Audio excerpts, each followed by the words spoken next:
Arestado ang mga nagdumala og printing shop sa Cotabato City. Humanasak pang nagaprinta og peke nga vaccination cards o vaccine certificate. Samtang dakpansab ang duha ka personalidad sa Digos City sa samang kalapasan. Ano ang report ni Argil Relator. Human makadawat og impormasyon gikan sa concerned citizen, gilayong gikasa sa Cotabato Police o Cotabato City Public Safety Office ang entrapment operation batok sa usa ka printing shop sa syudad nga nagaimprenta og peking vaccination cards og certificates. Naaktuhan sa otoridad ang aktual nga pagprinta niini. Sagad sa ginaprinta ang vaccine certificate nga sama sa VaxCert PH sa DOH. Ang digital vaccine certificate alang sa mga mubiyahe. Sanglit mas dali matud pa nilang masundog ug ma-edit ang detalye. Tinitingnan namin yun. So, pagdaan sa mga control points namin, mga established checkpoints namin, tinitingnan namin yun, binabasa ng QR code. So, QR code reader kami. So, pag hindi nababasa, it means that peke siya. Arestado ang operator nga si Benedict Dumdum ug tag-iya nga si Arnold Delis.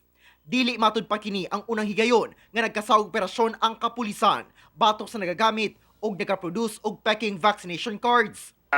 Sana sa mga kababayan natin na gumagamit ng vaccination card or peke na vaccination card, magdadalawang isip sila.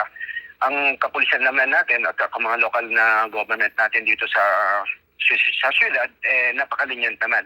Hinahanapan naman natin sila ng mga medical certificate, bakit sila hindi pa nabakaunahan. Sa Digos City, Davao del Sur, arestado sab ang duha ka mga babae nga nagdumala sa usa ka printing shop nga nagaprinta og vaccination card exemption. Gintrap natin na siya kay medyo alarming na may mga kapitan na nagareklamo. May tungod kining kanang fake vaccine exemption. Uno daw, base sa vaccine na nakita natin sa kanila, yung fake na vaccine na exempted na daw sila sa vaccination.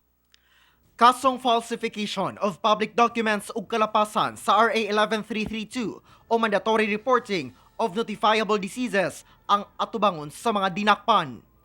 Ako si Argil Relator para sa One Mindanao.